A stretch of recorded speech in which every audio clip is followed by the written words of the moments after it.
Hello folks, I'm Alex, this is Alex Unabridged, and this is my holiday reading vlog part 2.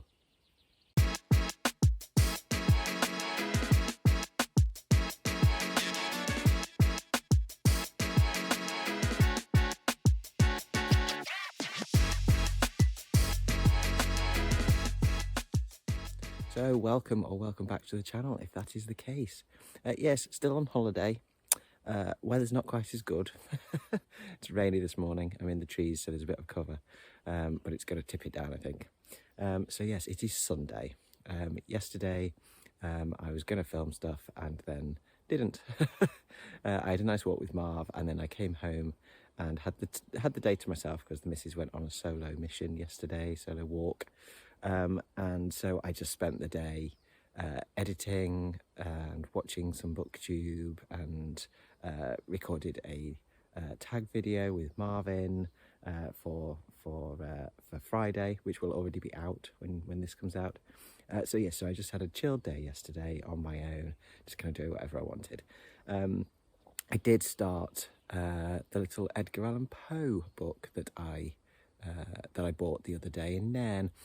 So I'm going to continue with that today. I'm going to make that my mission today. It's only short, to get that read. So I will check in at various points, probably when I finish each one of the 3 stories, and let you know how I'm getting on. But for now, I'm going to head back home with the Marvin and get some breakfast and get inside before it absolutely tips it down, because the skies are, yeah, full, I think. So yes, let's get back to the cottage before I get drenched.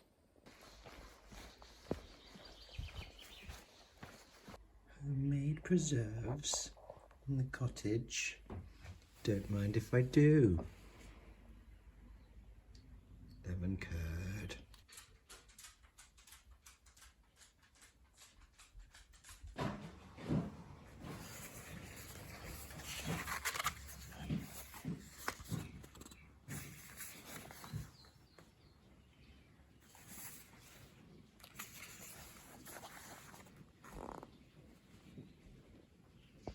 Hello folks, I've just taken Marv out for a walk in between rain showers, and I have finished the first story in the little Edgar Allen Poe collection that I have, Metzengerstein, which I'm not sure about yet. I find it quite difficult. I find that kind of style quite difficult, the language and the kind of the run-on sentences that are basically a paragraph long, and so I find it quite difficult. It tends to kind of it's the kind of visual equivalent of in one ear and out the other. So yeah, so I might have to read it again and just try and get into it. I think that's one reason why I don't read a lot of classics. I struggle with that kind of older writing style. I was saying this to the missus, and she said, think of it like Shakespeare, like a meter. So I might try reading it aloud as well to try and get the pattern correct, the rhythm correct. But yeah, and a lot of kind of vocabulary that I just needed to look up, sort of stuff that isn't really in use anymore. And several just small sections, but you know, I don't know how significant they were, but they're all in French, and I don't speak French. And it's kind of too much French for me to be asked to kind of type into like the translate on the phone. And so yeah, because I was a bit kind of like, and there's no translation in there of it in the notes or anything, so I'm like, oh well. So yes, it was, you know, there were parts of it I was like, oh yeah, I like this kind of darkness, I like this kind of the description and the kind of the tone, the mood that's evoked. But yeah, not bad by any means, but I think I'm just struggling to get my head into that sort of style, so I need to read more. So I'm going to go back home after I've walked Marvy and try the Masque of the Red Death and see if I get on any better with that one. So I shall report back when I've got through that one.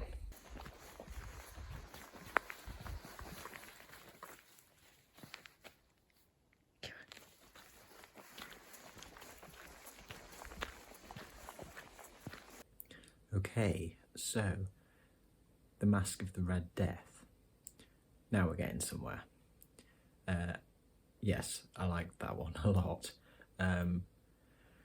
Not the same kind of difficulty with the language in that one. It was far more straightforward, and just far more atmospheric. Really, really like great descriptions of the setting, like the suite, the rooms in the suite, and how they're lit with the different colours, and the kind of the sort of masquerade ball, you know, the setting of it, etc. Yeah, really liked that one. And Poe's writing is beautiful in that. It's far more like accessible for me, I think. So yeah, now we're definitely getting somewhere. I'm starting to get into it a bit. So I've still got The Telltale Heart to read. I am going to go and do that now while I wait for my first vlog to finish rendering, and then I'll get that uploaded as well. But yes, I'm going to go and make myself probably a hot chocolate, I think, and read The Telltale Heart. So I will report back in when I've finished that one, and that will mean I've finished the book as well. Hello folks, it is Monday today, and I'm on another solo mission today. I'm going to get into the mountains properly, and I'm going to go and do what's called the Charlemagne Gap circuit, which takes me up and through a mountain pass in a big circle about 11 miles. So I'm going to do that today. At the moment it's raining. As I get higher it might turn to snow. So we've certainly had a change in the weather from what we've had last week, but it is forecast to get a little bit better this afternoon. So hopefully by the time I get up there, the views will open up a little bit. But yes, so that is my plan for today. So I shall stop at various points and have a little chat to you, and I will go through my thoughts for The Telltale Heart, because I read it last night, but I didn't get a chance to film. I read it quite late, so yes, so I will chat to you about that later. So for now, I'm going to crack on, and I'm going to start going up. So it's going to be a bit of a tough one, I think, today, much tougher than the other day. So yes, right, time to crack on.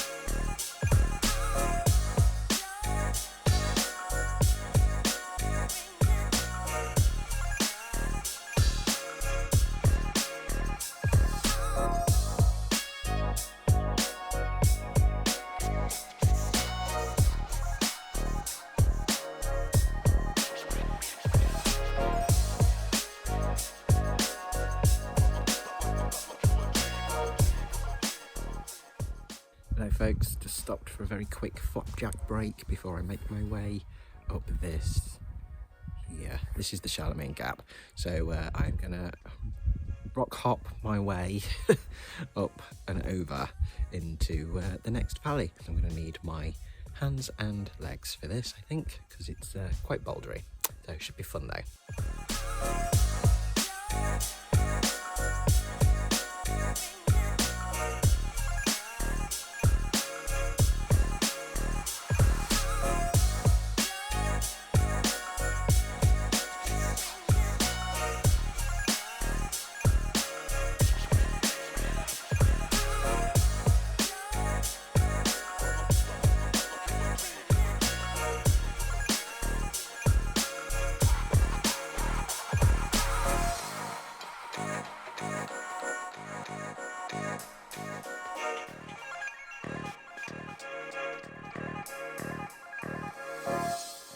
Hello folks, so I'm back home at the cottage again. I didn't find anywhere suitable to film a little chat about the Edgar Allen Poe because it was very blustery out on the mountain, and even back in the forest the wind had picked up and you wouldn't be able to hear my dulcet tones above the wind. So I thought I would wait until I got home, but I've had a cracking walk, very tiring and quite difficult in parts, but brilliant to get into the mountains. Absolutely loved every minute of it. Back to the book talk. The Edgar Allan Poe. So yes, I finished The Telltale Hearts last night. So I finished that little collection of 3 Edgar Allan Poe stories that I bought in Nan the other day.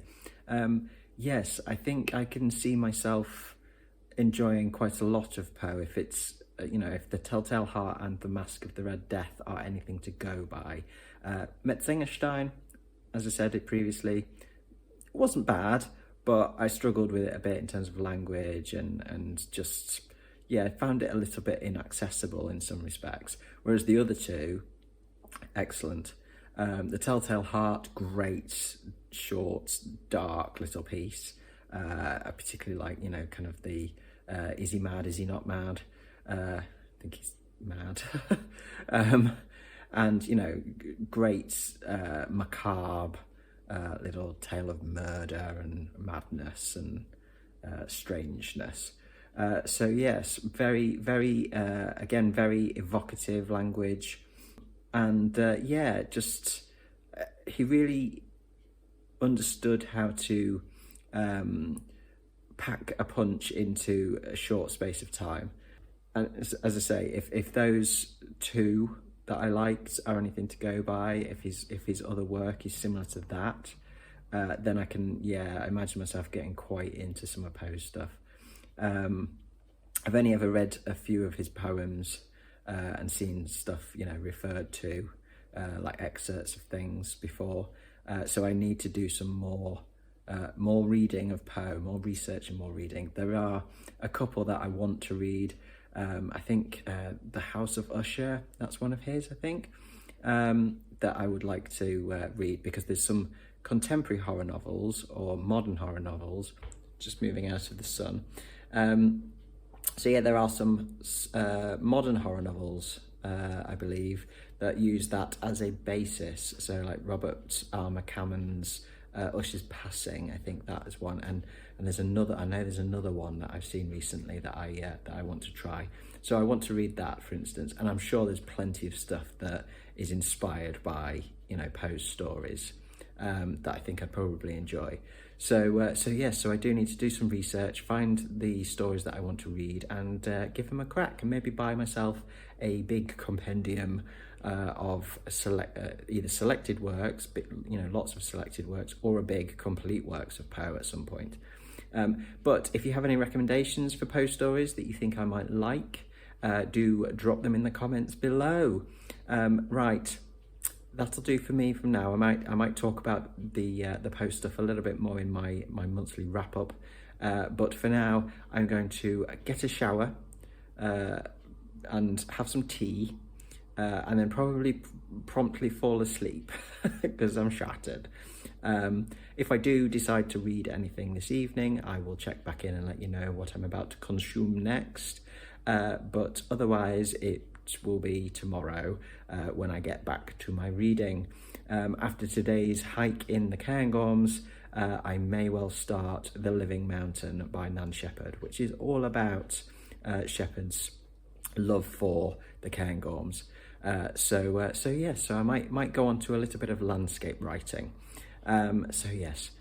Anyway, enough blether. I will speak to you later. Hello folks, it is Tuesday, and I have had the afternoon to myself. This afternoon, Mrs. has gone out for another little pootle on her own, seeing as I had a big day out on my own yesterday. And so I have had chance to do whatever I want. And I haven't been doing any reading, but I have done a couple of things that are booktube adjacent. So first of all, I thought I'd do a bit of gaming. I've got the Nintendo Switch with me, and I was just looking through the sales, and there's a game on there called Wanderlust, which is essentially kind of an interactive novel, or an interactive series of novellas, sort of travel writing, fictional travel writing, where you've got quite a lot of text, and you choose kind of you know, you make your way around the city. In this case, it's in this particular novella that I played was Bangkok as a tourist, as a visitor, and you make choices in the interactions of the main character, and it was quite an interesting little experience actually in terms of how to tell a story that kind of combines novels or novellas and gaming. And so it's something to think about really. I've only played the demo so far, but I think I will probably get the full game and have another look into it, because it's an interesting mix, as I say. So I had a little play of that, and I also had a little play of Mario as well. I do like my Mario. And then the other thing that I've done today is started making some notes for a short story that got sparked in my head yesterday when I was out in the mountains. As I was making my way up to the Charlemagne Gap, where I went yesterday, I got some views of Cairngorm and Ben McDewey in the background, things like that. Some of the real biggies in the Cairngorms. And when I first got up there, I could see the top, and then within about 5-10 minutes, the clouds had rolled in. And the cloud was sat right over the top of Cairngorm, and it was obscuring the kind of the upper station of the funicular railway that goes up Cairngorms. Cairngorm, for anybody who doesn't know the area, is also a ski resort in the winter. And it was looking extremely ominous with this thick bank of cloud covering the summit entirely, and as I say, covering the upper station of the funicular, and yeah, it just sparked something for me in terms of, you know, an idea for a story, and so I've been jotting some ideas down for that. Yeah, and the idea that kind of immediately sprang to mind is, you know, what happens if, you know, someday a cloud bank rolls in and covers the top of Cairngorm, the Cairngorm Plateau. Which is I think the only Arctic tundra that we have in the UK. So the plant life, etc. up there is quite different to anywhere else. And yeah, if this cloud bank rolled in and just sat there and never moved, and, you know, hikers were lost up there, hikers went up and never came back down again, mountain rescue go up and never come back down again, the army are called in, they go up and never come back down again. You know, and you know, I'm sure there's something in that. I don't know what the threat is that's lurking in the cloud at the moment. I've yet to find that out myself as I write the story. But yeah, my main character, I think, will be a member of mountain rescue or something like that. So yeah, it's one that kind of sparked off a mystery for me, and so it will probably remain so until I actually start to write it, and I will kind of you know, pants it basically. I'll just kind of start writing with that basic premise, and see what comes out, and see what is lurking in the cloud. So yeah, so I have done some stuff that is booktube adjacent in terms of writing, and interesting little novel come video game. I will do some reading later. I'm not sure what yet.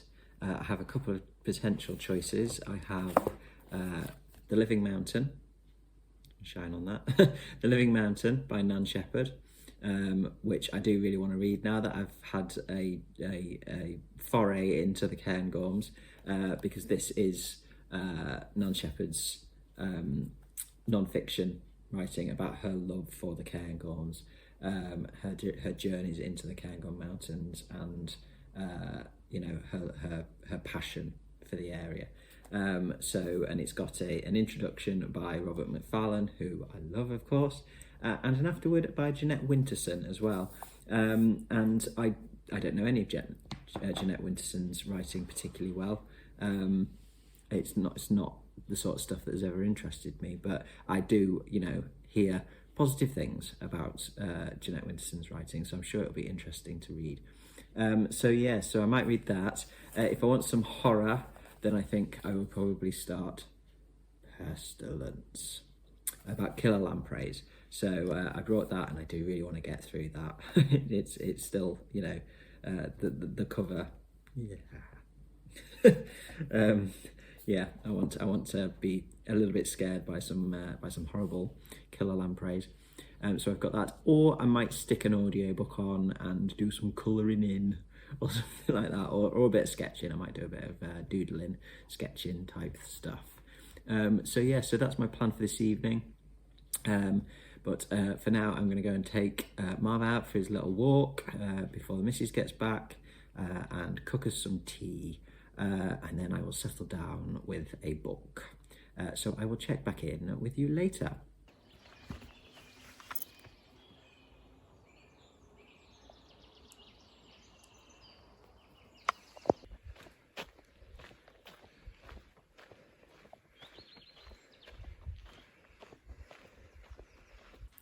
Hello folks, it is Wednesday.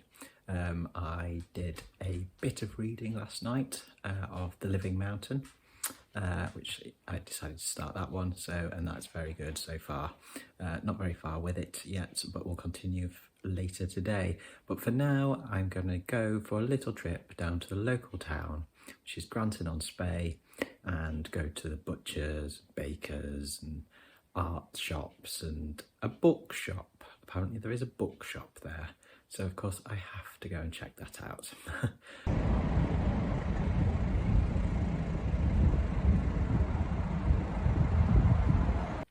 Evening folks, it is Wednesday evening.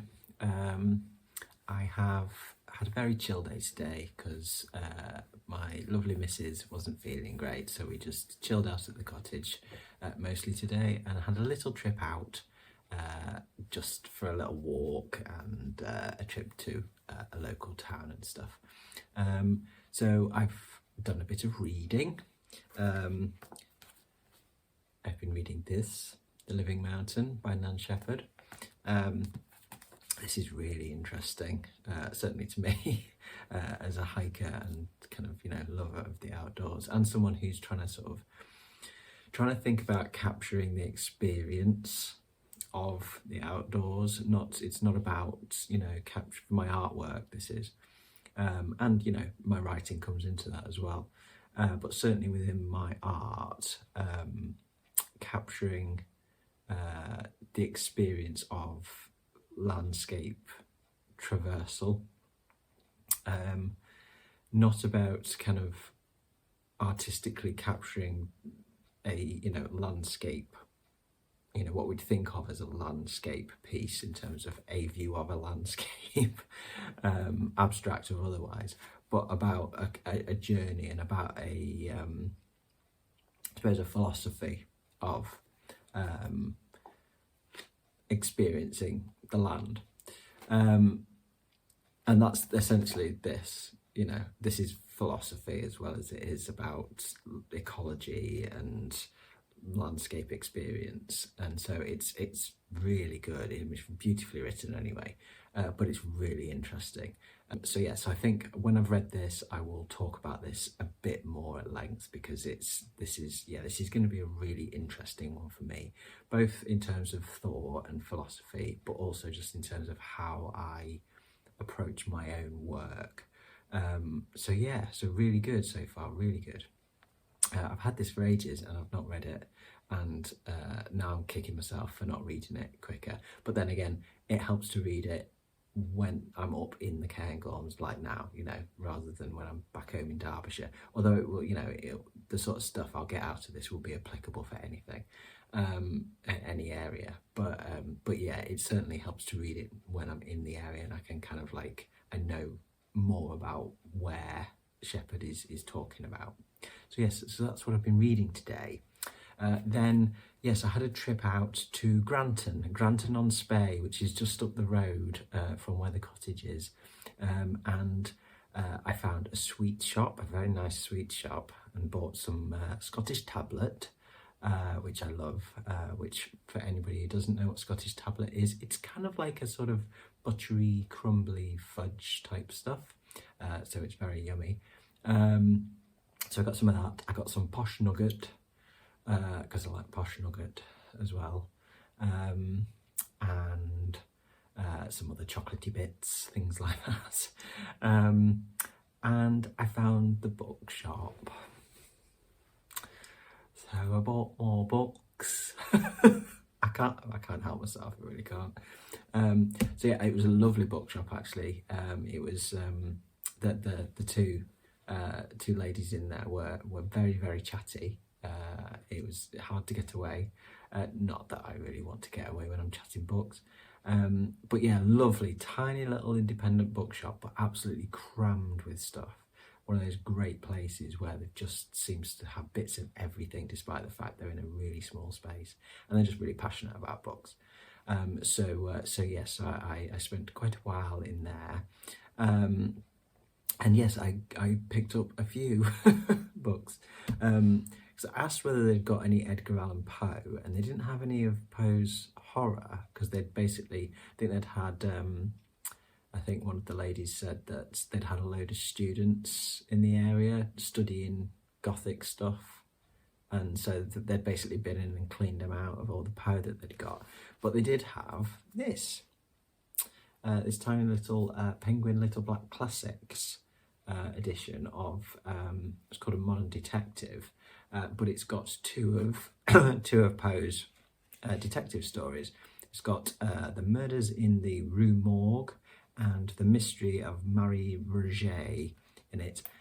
So I just kind of wanted to try something else that was Poe, and I like detective stuff, I like crime stuff, and it'd be really interesting to see some, some really sort of original stuff, I guess, because Poe's kind of credited as being the father of detective fiction, I think, if I'm right on that. I might have read that somewhere. So yes, so I picked up that, £2, that's it, £2. And then the other one in the Penguin Little Black Classics edition I got is this one, The Terrors of the Night by Thomas Nash, which I hadn't heard of before. But the description says, demonic horrors and spirits dreamt up by the most exuberant, inventive prose writer of Elizabethan England. And so this was written in, I think, like 1594. So we're going way back now. So yeah, I thought I might as well try something else. I like the sound of the title. I like the sound of the description, and we'll see how I get on with some Elizabethan language, because I can do Shakespeare. I'm fine with that. I can do Shakespeare. I can do Webster. I can do Marlowe, things like that. So I might get on with this, and it's got a good glossary in it as well, which I always appreciate. And 80p. I couldn't say no, really, could I? So those are two, and then I also picked up Annihilation, so the first book in the Southern Reach trilogy by Jeff Vandermeer, which I've had on my list for ages as one to get and read at some point. So I saw that and I thought, why not? I'm on holiday. I've got holiday spending pennies.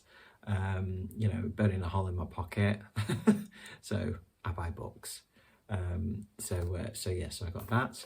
And the other one that I got, which has been on my list for ages, is Lanny by Max Porter. So more kind of folk horror.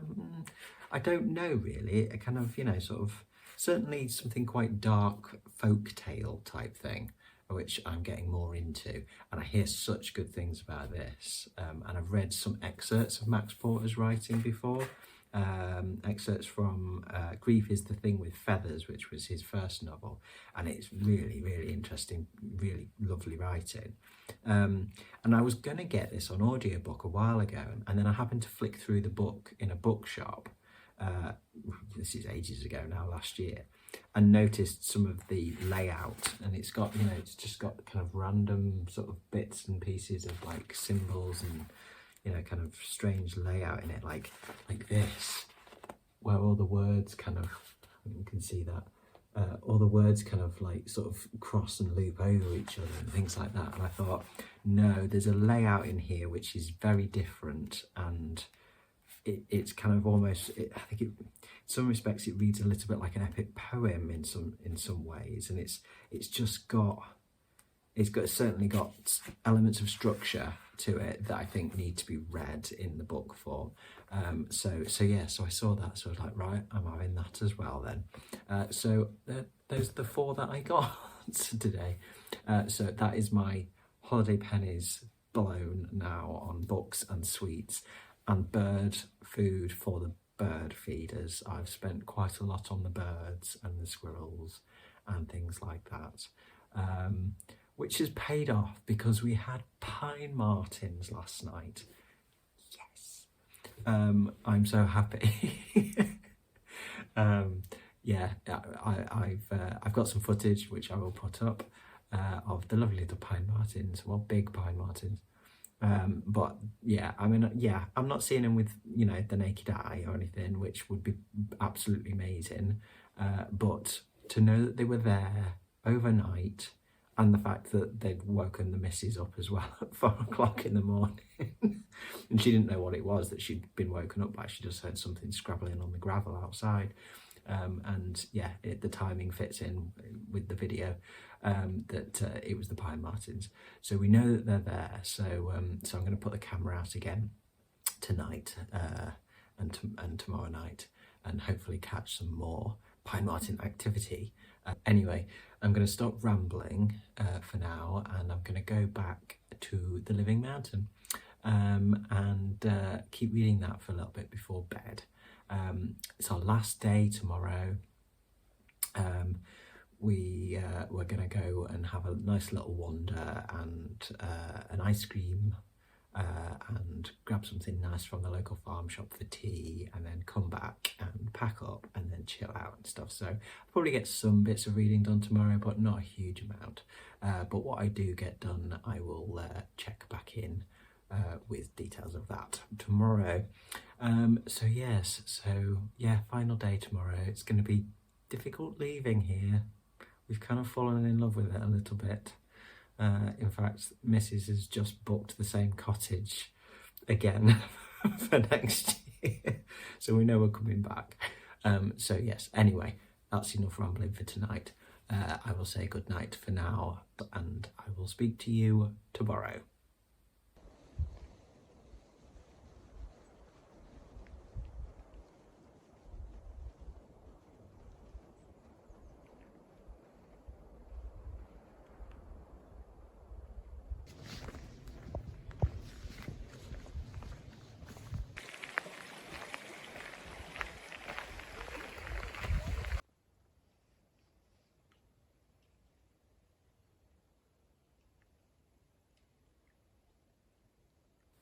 Evening, folks. It is Thursday and our last night away. We have to head back down to Derbyshire tomorrow, to near Manchester where we live. So yes, I just thought I'd do a little update on the last day. So yeah, we've had quite a busy day today.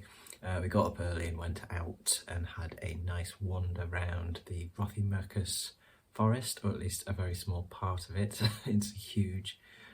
So we went down to a loch basically and had a wander round the loch with the dog, which was nice, and then stopped for a rather nice ice cream on the way home around lunchtime, and at the local farm shop to get some nice stuff for tea.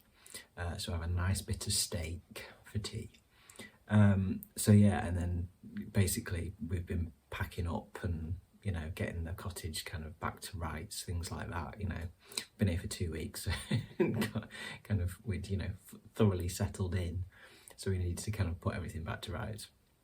So yes, it's been quite a busy day, so I've not had much chance for reading, although I have done some this evening after tea. I have continued with The Living Mountain, which continues to be really excellent, beautiful writing, and just, you know, the perfect thing for me after a couple of weeks in the area, in the Cairngorms, to be reading something about this mountain range and this area.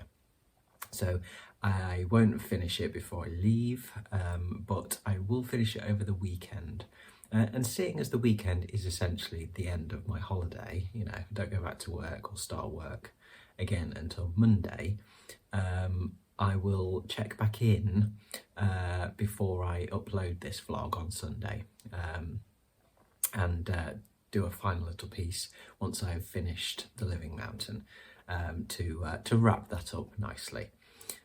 So yes, so that is where I'm up to. I haven't done anywhere near as much reading as I hoped I might get through this last couple of weeks. Fortunately, I read quite a few bits before I came away, and I've still got a week of the month left, or just over a week of May left when I get back. So I'm going to try and rip through as many kind of small pieces for Horror Mayhem as I can, and I'm going to try and finish The Ferryman, which I've started but not got very far with on the audiobook. So yeah, so that's what the plan is for the last bit of May. And so yes, I hope you've enjoyed this little insight into my holiday activities. As I say, I will check back in once I'm back home and I've finished the Living Mountain. So yes, I will speak to you when I'm back in England. But yeah, it's going to be sad to leave tomorrow. It's been an absolutely cracking couple of weeks, and I cannot wait to get back here again next year.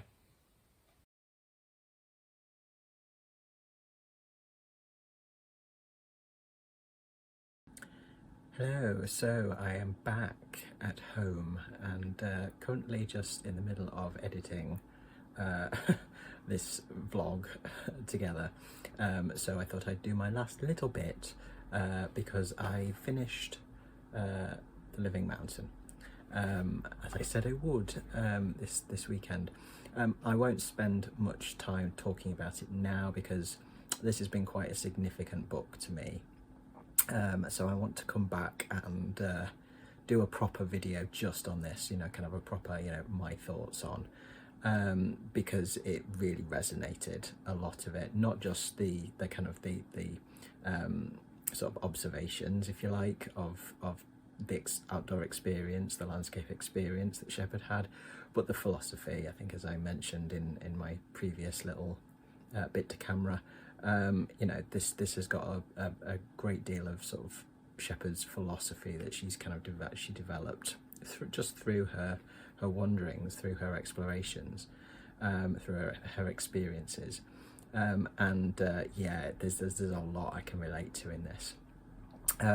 So yeah, so I will come back to it and talk about it in length on a video just to itself.